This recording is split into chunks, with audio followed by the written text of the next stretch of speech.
Before the communist authorities began hunting them down and imprisoning them, before the waves of propaganda, before the torture and the piles of burning books, before everything, Falun Gong was an ordinary part of Chinese society, and practitioners of Falun Gong were ordinary people. But in extraordinary situations, ordinary people are capable of extraordinary things. In 1999, on the eve of the millennium, the 100 million practitioners of the Falun Gong meditation practice would play the lead roles in a drama of life and death. A drama set on the stage of China, before the audience of the entire world. In the West, we think of China as a bit of a police state and so on, but we don't really imagine what it's like when that police state uses its muscles. But what attracted those 100 million people to Falun Gong in the first place? And in the face of life and death, why would so many refuse to give it up? The answer is buried in the 5,000-year history of China, a history that was destroyed in the 20th century, but brought back to life in the hearts of millions of ordinary people, a history that formed the soul of a nation.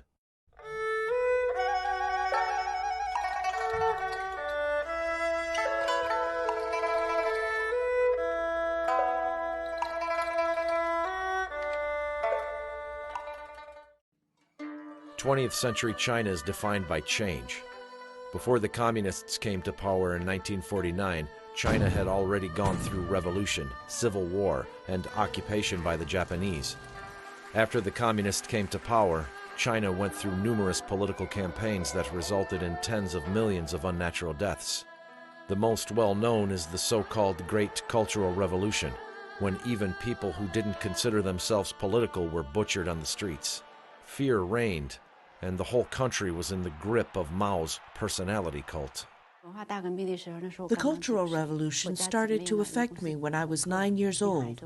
I have 4 siblings and I'm the oldest daughter. The nanny we hired was driven out because the party labeled it bourgeois. My parents were both working, so my mother told my brother and me to cook. I was 9 years old. My brother was naughty. He helped me cook one meal and then refused to do any more, so all of the chores fell on my shoulders. Then my father was persecuted and sent to a labor camp, so my family was separated and we couldn't stay in our home anymore. We went to my mother's school, which was very cold. I developed rheumatoid arthritis, and it's followed me through my whole life. I tried lots of different types of medicine, both Western and Chinese. The generation that grew up during the Cultural Revolution in the 60s and the 70s is now nearing retirement. But even today, the political campaigns of the past are a taboo subject in China.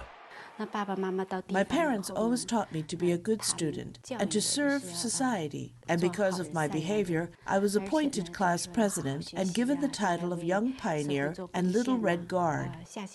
At one point during the Cultural Revolution, we were sent to the countryside and our education was suspended, and then I longed to return to school. I then worked very hard and joined the Communist Party. Li Wei-shun was born in northeast China, in the city of Shenyang. A wife, mother, and former sales manager, she now lives with her son in New York. In the Northeast in winter, the temperature drops to minus 80 degrees Fahrenheit. My wrists and fingers were red and swollen, and I had deep frostbite that went through the flesh, revealing the bones. After I got married and had children, I couldn't bend my back. Once I bent down, I couldn't straighten my back. When I held my child, my wrists hurt terribly. I had heart problems too, and drugs just didn't work. It was at this time that I first learned about Qigong. She found that slow-moving Qigong exercises helped relieve her arthritis pain, and that they worked better than the Chinese medicine she was taking. In 1996, she learned Falun Gong at a park in Shenyang. My parents didn't know much about Buddhism, and I'd never learned about it because the party had always brainwashed us with atheism. But when I practiced Qigong, I could personally feel that there was something more subtle and more powerful at work. After I began practicing Falun Dafa and started living by the principles of truth, compassion, and tolerance, and doing the 5 exercises, I changed completely, just like in the Chinese saying, overturning heaven and earth. But in 1999, decades after the Cultural Revolution, Li would once again be persecuted in China, this time for practicing Falun Gong. After being tortured, she fled to Tibet and Thailand before coming to the United States. Both she and her son are now UN-protected refugees. Something was wrong. There was some trend that was a little bit off about China's rise. China was advancing. Economically, they were advancing, or at least half of Chinese society was really beginning to start to feel that lift. More cars, more houses, more everything. What you have in China is sort of a facsimile of a thoroughly modern state. But there are certain things missing from it. The ability to talk about the kinds of horrible things that go on in China every day, and, of course, the horrible things that have taken place in the past. The horrific violence of the Cultural Revolution raged like a fire consuming Chinese society. But out of the ashes, a new China emerged. Business-minded reformers rose to power, and a new period began known as the economic reform and opening up to the West. Some people who were persecuted in the Cultural Revolution were reinstated, but there was basically no attempt to prosecute the crimes of the Cultural Revolution or to heal the scars it left on the people who lived through it. I mean, this is a country with, approximately a third of the people have gone through the Cultural Revolution and were made to do terrible things during the Cultural Revolution. They simply can't talk about it. I mean, there's no ability to air this. As the 20th century wound down, the period of reform died, along with thousands of student protesters during the Tiananmen Square massacre. The massacre was another turning point for China. Some of the leaders of the economic reforms were ousted, and those who supported the massacre, including Li Peng and Jiang Zemin, ascended to the throne of the Communist Party. 10 years after that, Jiang would be involved in another crackdown. He single-handedly ordered the persecution on July 20th. And the past would repeat itself once again. But the true cost of the Cultural Revolution can't be measured just in the lives that were lost. Neither can it be measured in the loss of countless cultural artifacts. The most significant legacy of the Cultural Revolution has been that it created the culture of the party, a culture based on fear and corruption. Mao turned on those closest to him. His personal assistant and chosen successor were ousted. And then even the leagues of Red Guards who idolized him fell out of favor. Mao was a god in China, infallible, but the millions of people who had dedicated their lives to the party felt betrayed, felt that nothing could be trusted. It was a country turned hollow, a nation without a soul. The Cultural Revolution ended with the death of Mao in 1976. But as the dust and debris settled, the destruction of China's traditional culture left a void in its society. Over the next 10 years, economic reformers in the CCP would open the country to foreign investment and trade, and slowly that void would be filled by money. As the saying went, to get rich is glorious. The cult of Mao had converted to the gospel of the dollar. I was working in exporting, so I saw who was really making money from exports. It was those children of senior officials. These were the people who really made money. Zhou Yuyun is from the southern Chinese city of Guangzhou, now one of the wealthiest cities in China. She learned Falun Gong in 1998 outside the Guangzhou Zoo. On that day, after I finished a meal at a restaurant, I went out for a walk around the south gate of the Guangzhou Zoo. That's when I saw a bunch of people practicing Falun Gong. I thought it was interesting in that their movements were very graceful, so I walked up to have a closer look. Ironically, Qigong became popular at around the same time as the new economic reforms. Based on traditional Chinese practices, it was, in a sense, the opposite of the new China, a relic of China's traditional spiritual culture, and some people found it filled a void in their lives that money couldn't. So, of course, you can make a lot of money through doing things against your conscience. In any given workplace, out of the 5 leaders, 4 of them would be corrupt. If you didn't report them and just wanted to do a good job yourself, even that would not work. They would be afraid of you and would gang up and attack you. Only if you joined them in their corruption, only then would their minds be at ease.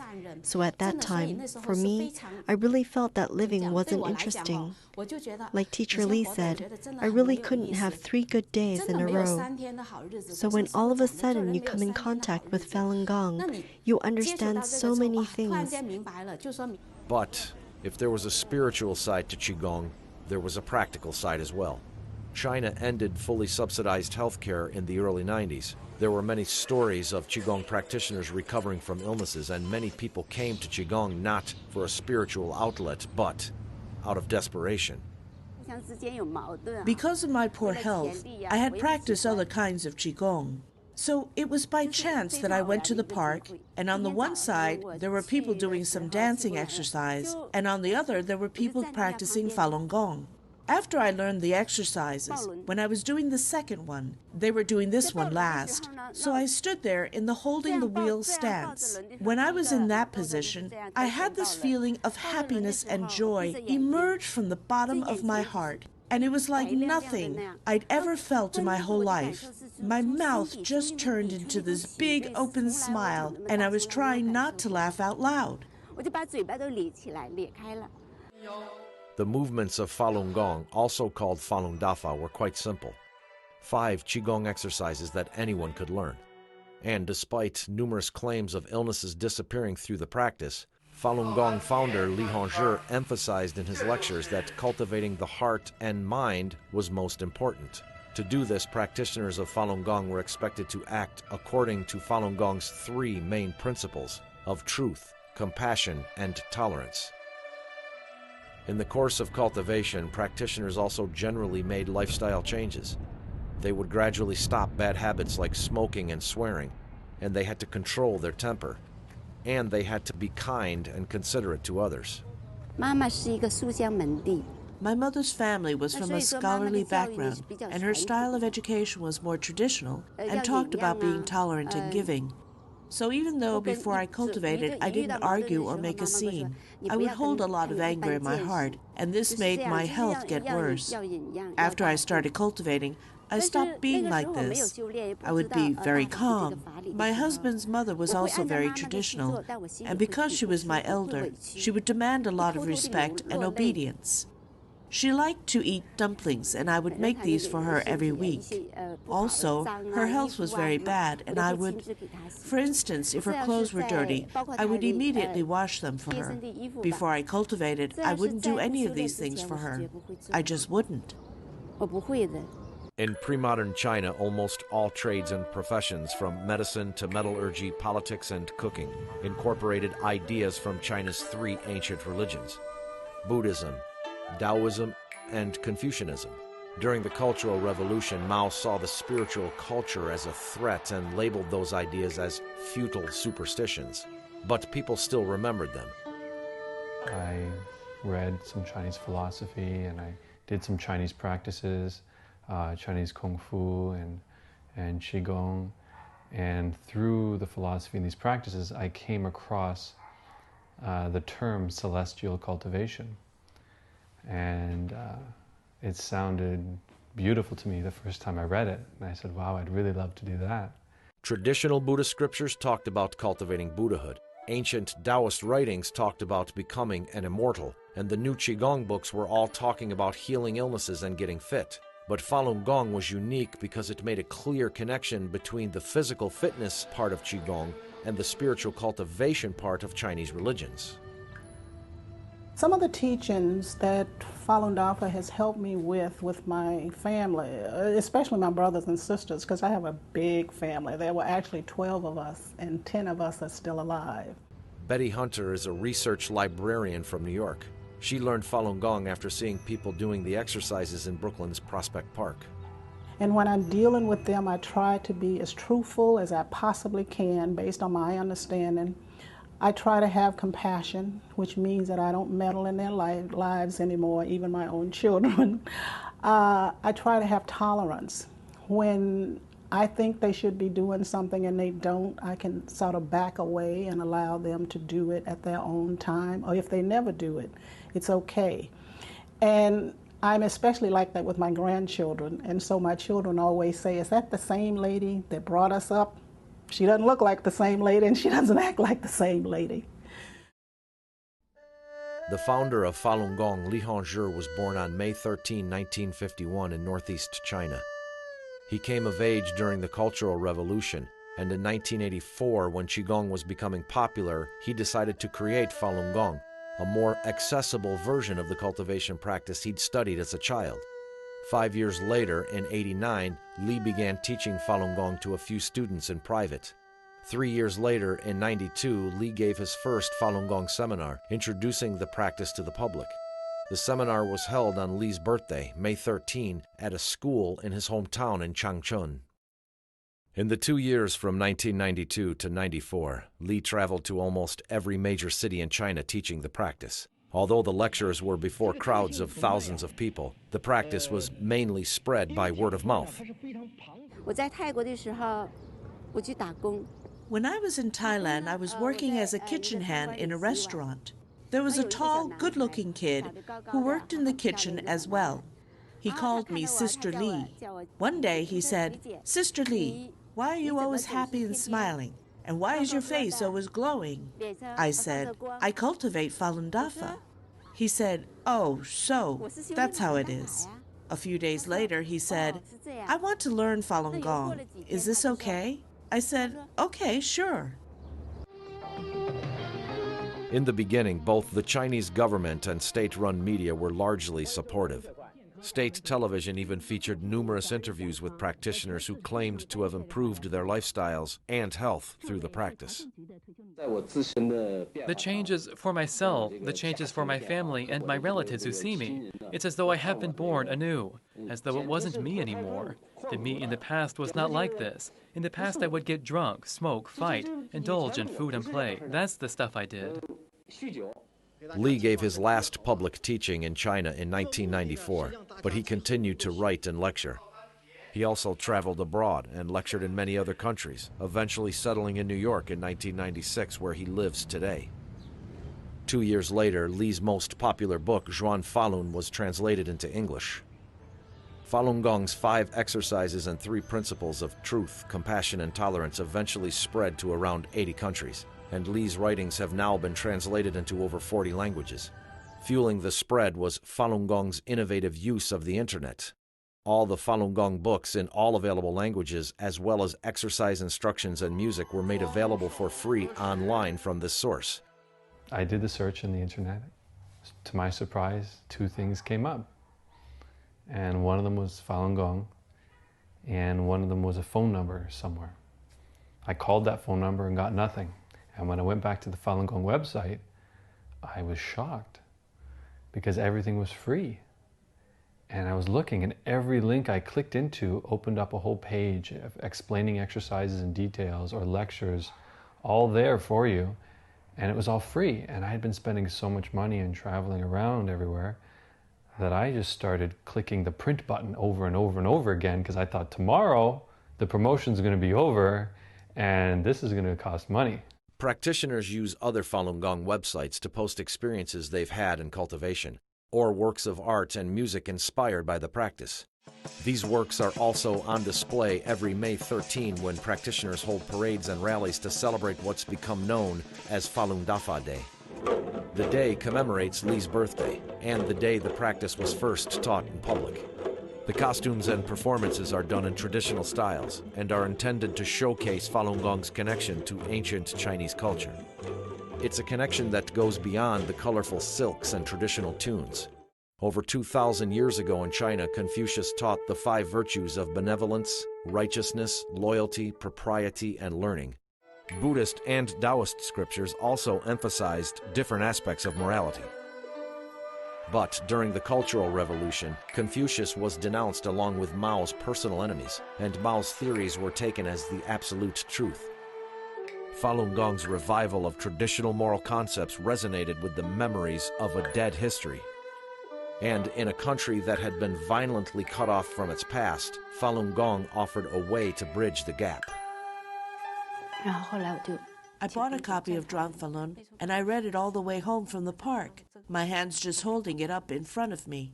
When I read the preface in the opening part of the book, it was a shock, something life-changing, like an earthquake. I knew this was exactly what I was looking for. Throughout my life, I had felt I was seeking something, and now I had finally found it. I felt I had come home. People of different cultural backgrounds all had different understandings of Falun Gong.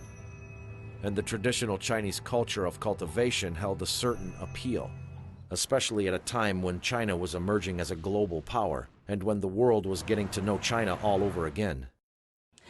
When I first started to practice Falun Dafa, we practiced in a park in Brooklyn.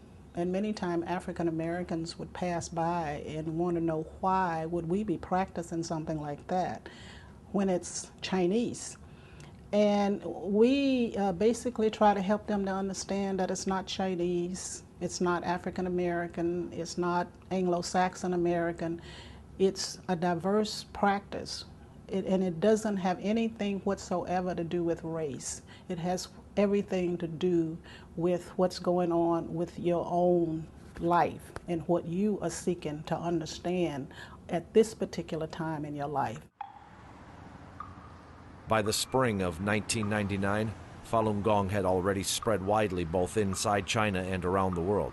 But although they didn't know it, for thousands of practitioners in China, their lives were quickly coming to an end. They took me to another room with no window. One man suddenly grabbed me and pulled me in front of him, and he started slapping my face. He said, "Do you know that I beat Zhong Hongjie to death?" Zhong Hongjie was a Falun Gong practitioner from Tieshi district. When he said he killed Zhong Hongjie, I was shocked and I thought, so this is the murderer. The other man said, beating Falun Gong to death is nothing and is counted as suicide. I said, even if you beat me to death, I will not tell you anything. Then I looked at him calmly. His hand dropped in midair, and it was so quiet, you could hear a pin drop. In the face of death, some practitioners would give up Falun Gong and some wouldn't. But everyone would be affected. Everyone had to pick a side. You know, when Jiang Zemin started this persecution, everyone in the government and everyone in the whole China, they have to say, you agree with that or you don't agree with that. Some would go along with the persecution and some would take a stand against it. Those who stood up for their beliefs endured vicious physical and mental torture. Those who gave in were often forced to persecute others. Thousands were brutally killed, driven insane, or forced out of the country. But in the end, their story would be defined not by persecution, but by faith.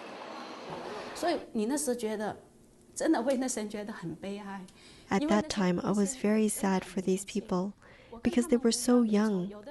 Some of them would call each other big sister, hoping that they can help them in society.